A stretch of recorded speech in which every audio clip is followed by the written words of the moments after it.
मासिक शिवरात्रि व्रत की कथा। धार्मिक पौराणिक कथा के अनुसार चित्रभानु नामक एक शिकारी था। जानवरों की हत्या करके वह अपने परिवार को पालता था। वह एक साहूकार का कर्जदार था, लेकिन उसका ऋण समय पर ना चुका सका। क्रोधित साहूकार ने शिकारी को शिव मठ में बंदी बना लिया। संयोग से उस दिन शिवरात्रि थी। शिकारी ध्यान मगन होकर शिव संबंधी धार्मिक बातें सुनता रहा। चतुर्दशी को उसने शिवरात्रि व्रत की कथा भी सुनी। शाम होते ही साहूकार ने उसे अपने पास बुलाया और ऋण चुकाने के विषय में बात की। शिकारी अगले दिन सारा ऋण लौटा देने का वचन देकर बंधन से छूट गया। अपनी दिनचर्या की भांति वह जंगल में शिकार के लिए निकला, लेकिन दिन भर बंदी गृह में रहने के कारण भूख प्यास से व्याकुल था। शिकारी खोजता हुआ वह बहुत दूर निकल गया। जब अंधकार हो गया तो उसने विचार किया कि रात जंगल में ही बितानी पड़ेगी। वह वन के एक तालाब के किनारे एक बेल के पेड़ पर चढ़कर रात बिताने का इंतजार करने लगा।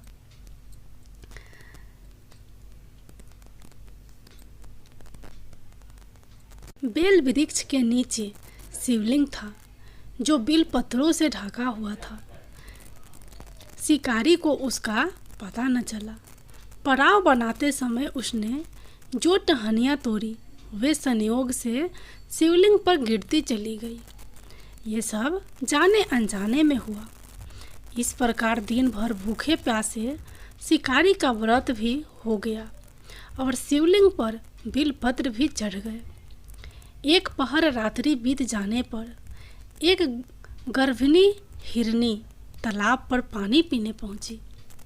शिकारी ने धनुष पर तीर चढ़ाकर ज्यों ही प्रत्यक्षा खींची। हिरनी बोली, मैं गर्भिणी हूँ, शीघ्र ही प्रसव करूँगी। तुम एक साथ 2 जीवों की हत्या करोगे, जो ठीक नहीं है। मैं बच्चे को जन्म देकर शीघ्र ही तुम्हारे समक्ष प्रस्तुत हो जाऊंगी, तब तुम मार लेना। शिकारी ने प्रत्यंचा ढीला कर दी और हिरनी जंगली झाड़ियों में लुप्त हो गई। प्रत्यंचा चढ़ाने तथा ढीली करने के वक्त कुछ बिल व पत्र अन्यास ही टूटकर शिवलिंग पर गिर गए। इस प्रकार उससे अनजाने में ही प्रथम पहर का पूजन भी संपन्न हो गया। कुछ ही देर बाद एक और हिरनी उधर से निकली। शिकारी की प्रसन्नता का ठिकाना न रहा। समीप आने पर उसने धनुष पर बाण चढ़ाया। तब उसे देख हिरनी ने विनम्रतापूर्वक निवेदन किया, हे शिकारी, मैं थोड़ी देर पहले ऋतु से निवृत्त हुई हूँ। कामातुर वीर हिरनी हूँ। अपने प्रिय की खोज में भटक रही हूँ। मैं अपने पति से मिलकर शीघ्र ही तुम्हारे पास आ जाऊंगी। शिकारी ने उसे भी जाने दिया। 2 बार शिकार को खोकर उसका माथा ठनका। वह चिंता में पड़ गया। रात्रि का आखिरी पहर बीत रहा था। इस बार भी धनुष से लगकर कुछ बेल व पत्र शिवलिंग पर जा गिरे तथा दूसरे पहर की पूजन भी संपन्न हो गई। तभी एक अन्य हिरनी अपने बच्चों के साथ उधर से निकली। शिकारी के लिए यह स्वर्णिम अवसर था। उसने धनुष पर तीर चढ़ाने में देर नहीं लगाई। अगर वह तीर छोड़ने ही वाला था कि हिरनी बोली, हे शिकारी, मैं इन बच्चों को इनके पिता के हवाले करके लौट आऊंगी। इस समय मुझे मत मारो। शिकारी हंसा और बोला, सामने आए शिकार को छोड़ दो। मैं ऐसा मूर्ख नहीं हूँ। इससे पहले मैं 2 बार अपना शिकार खो चुका हूँ। मेरे बच्चे भूख प्यास से व्यग्र हो रहे होंगे। उत्तर में हिरनी ने फिर कहा, जैसे तुम्हें अपने बच्चों की ममता सता रही है, ठीक वैसे ही मुझे भी अपने बच्चों की ममता सता रही है। इसलिए हे शिकारी, मेरा विश्वास करो, मैं इन्हें इनके पिता के पास छोड़कर तुरंत लौटने की प्रतिज्ञा करती हूँ। हिरनी का दुख भरा सवाल सुनकर शिकारी को उस पर दया आ गई। उसने उस मिर्गी को जाने दिया। शिकार के अभाव में तथा भूखा प्यासा से व्याकुल शिकारी अनजाने में ही बेल वृक्ष पर बैठा बेल पत्र तोड़ तोड़ कर नीचे फेंकता जा रहा था। पाँव फटने को हुई तो एक हष्ट पुष्ट मृग उसी रास्ते पर आया। शिकारी ने सोच लिया कि इसका शिकार तो अवश्य करेगा। शिकारी की तनी प्रत्यंचा देखकर मृग विनती स्वर में बोला, हे शिकारी, यदि तुमने मुझसे पूर्व आने वाली 3 मृगियों तथा छोटे छोटे बच्चों को मार डाला है तो मुझे भी मारने में विलंब ना करो, ताकि मुझे उनके वियोग में एक क्षण भी दुख न सहना पड़े। मैं उन हिरनियों का पति हूँ। यदि तुमने उन्हें जीवन दान दिया है तो मुझे भी कुछ क्षण का जीवन दान देने की कृपा करो।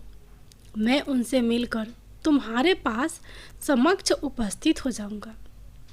मृग की बात सुनते ही शिकारी के सामने पूरी रात का घटना चक्र घूम गया। उसने सारी कथा मृग को सुना दी। तब मृग ने कहा, मेरी तीनों पत्नियां जिस प्रकार प्रतिज्ञाबद्ध होकर गई है, मेरी मृत्यु से अपने धर्म का पालन नहीं कर पाएगी। अतः जैसे तुमने उन्हें विश्वास पात्र मानकर छोड़ा है, वैसे ही मुझे भी जाने दो। मैं उन सब के साथ तुम्हारे सामने शीघ्र ही उपस्थित होता हूँ। शिकारी ने उसे भी जाने दिया। इस प्रकार प्रातः हो आई। उपवास, रात्रि जागरण तथा शिवलिंग पर बेलपत्र चढ़ने से अनजाने में ही शिवरात्रि की पूजा पूर्ण हो गई। पर अनजाने में ही की हुई पूजन का परिणाम उसे तत्काल मिला। शिकारी का हिंसक हृदय निर्मल हो गया। उसमें भगवत शक्ति का वास हो गया। थोड़ी ही देर बाद वह मृग सपरिवार शिकारी के समक्ष उपस्थित हो गया ताकि वह उनका शिकार कर सके। किंतु जंगली पशुओं की ऐसी सत्यता, सात्विकता एवं सामूहिक प्रेम भावना देखकर शिकारी को बड़ी गलीनी हुई। उसने मृग परिवार को जीवन दान दे दिया। अनजाने में शिवरात्रि के व्रत का पालन करने पर शिकारी को मोक्ष और शिवलोक की प्राप्ति हुई। जय भोलेनाथ, जय माता पार्वती। अब आप लोग सुनिए मासिक शिवरात्रि की दूसरी कथा। एक समय की बात है, एक ब्राह्मण नामक श्रद्धालु अपने गांव में रहता था। उसकी पत्नी बहुत धार्मिक थी और हर मास की कृष्ण पक्ष की त्रयोदशी को मासिक शिवरात्रि व्रत का पालन करती थी। धर्म पत्नी की आदतों को देखकर ब्राह्मण ने भी इस व्रत को अपना लिया। एक बार मासिक शिवरात्रि के दिन ब्राह्मण और उसकी पत्नी ने संगीत सहित भगवान शिव की पूजा की और उनके चरणों में अपनी भक्ति व्यक्त की।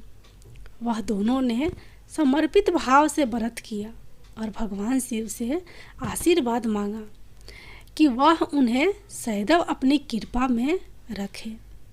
व्रत के बाद ब्राह्मण और उसकी पत्नी ने गांव की ओर पथिकों को प्रेम भाव से बुलाया और उन्हें भिक्षा दी। इसी दिन को भिक्षाटनी भी कहा जाता है, जिसमें भक्त अपने अछूत और पवित्र भाग्य को अन्यों के साथ साझा करता है।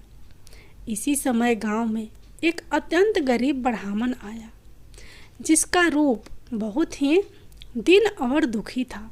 ब्राह्मण और उसकी पत्नी ने उसे अपने साथ भोजन करने के लिए बुलाया और उसे भगवान शिव की कृपा से पूर्ण हुआ। भोजन दिया।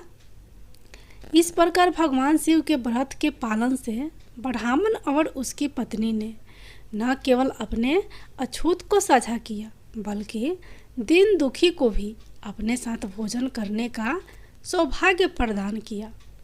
इसके पश्चाताप उन्हें भगवान शिव की कृपा प्राप्त हुई और उनकी सभी मनोकामनाएं पूर्ण हो गई। भोलेनाथ की जय, माता पार्वती की जय।